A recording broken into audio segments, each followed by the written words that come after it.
L'universalisme, le désir de poser des principes qui soient universels, qui soient valables pour tous, sans exception. Il y a une science, même il y a plusieurs sciences, la mathématique, la physique, qui cherchent des énoncés universels. Il ne manquerait plus que ça, que la chute des corps ici, ou que le guidage d'une fusée en Europe ne soit pas le même qu'en Patagonie. Donc il y a des lois physiques, il y a d'ailleurs des constantes en physique qu'on appelle des constantes universelles. Celle de la gravitation, la constante de Planck, etc. Toutes sortes de... Et puis les mathématiques, n'en parlons pas. Les mathématiques sont universelles. Mais pour ce qui touche aux humains, donner des principes universels, c'est drôlement compliqué et risqué. Prenez la Déclaration universelle des droits de l'homme. La Révolution française qui a pondu cette Déclaration universelle. Tous les hommes naissent libres et égaux en droit, et en droit avec S. Ça veut dire ils ont la même quantité de droits. C'est pas ils sont égaux. Leurs droits, la quantité de droits sont égaux. C'est beaucoup plus limité déjà. Mais peu importe, ils naissent libres et égaux en droit,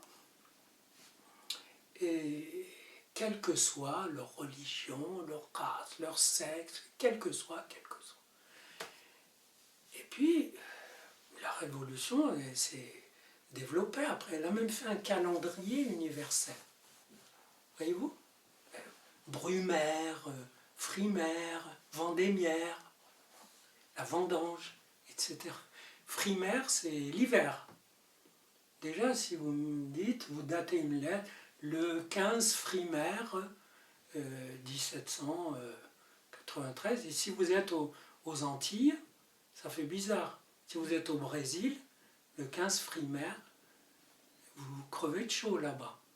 Mais vous datez d'un truc qui a été concocté à Paris. C'est-à-dire que du seul fait que la Terre est ronde, vous prenez un principe ici, vous le faites bouger un petit peu.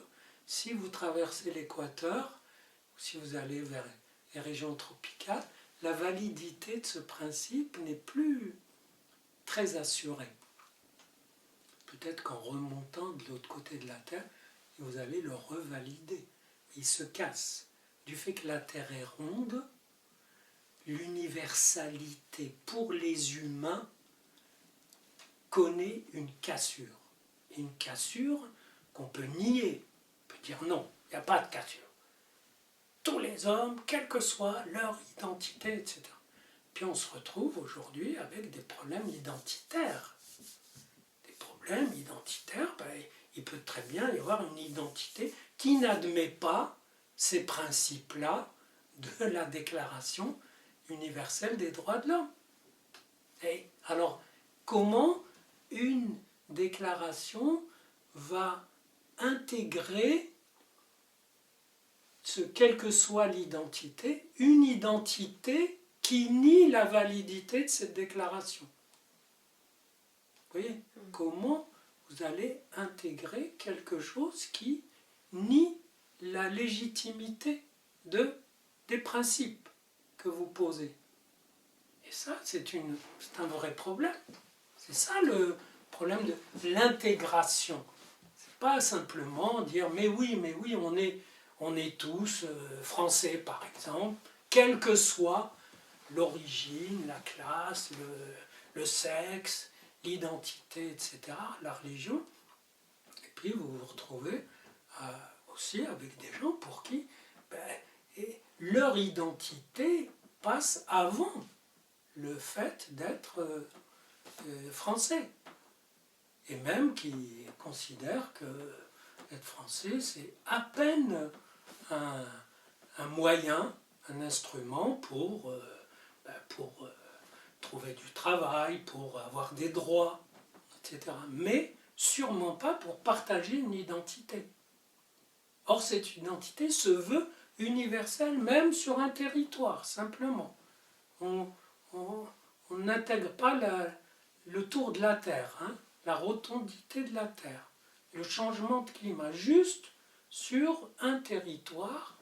Et voilà, vous dites, voilà, il y a une identité universelle pour ce territoire. Et puis vous vous retrouvez avec des vrais problèmes. Pas simplement, mais oui, tous sont français, mais oui, mais il y en a pour qui ça n'a pas beaucoup de valeur, et même pas du tout, et même qui sont hostiles, et d'autres pour qui ça a une valeur, mais qui ne se permettent pas, ne s'autorisent pas à s'affirmer comme tel, parce que justement cette affirmation est universelle. C'est-à-dire, elle ne souffre pas d'exception.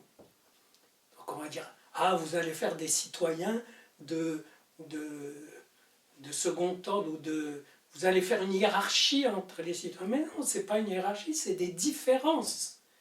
Des gens vivent différemment cette identité et parfois la vivent sur un mode qui contredit justement sa prétention à être universelle, à englober.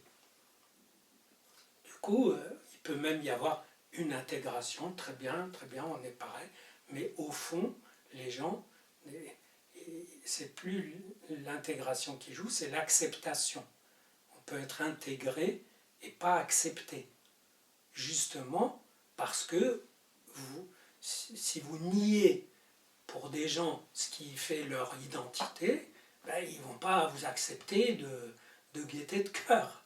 Donc, il y a des contradictions que prétend cacher l'universalisme, l'universalité, alors qu'une approche différente qui dirait qu'il n'y a pas d'universalité pour ces questions, mais il y a des singularités universelles.